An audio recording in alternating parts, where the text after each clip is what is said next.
sorry if you can't hear what I'm saying. I couldn't even hear myself. This is the loudest sound you could possibly conceive. And, as it turns out, the cleanest.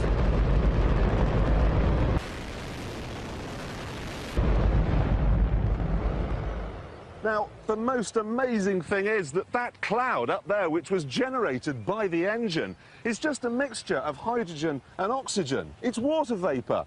And in about an hour's time, someone in Mississippi is going to get wet washing. It will actually rain. I told you! It's raining! That's unbelievable! Oh, NASA's playing God. It's making its own weather.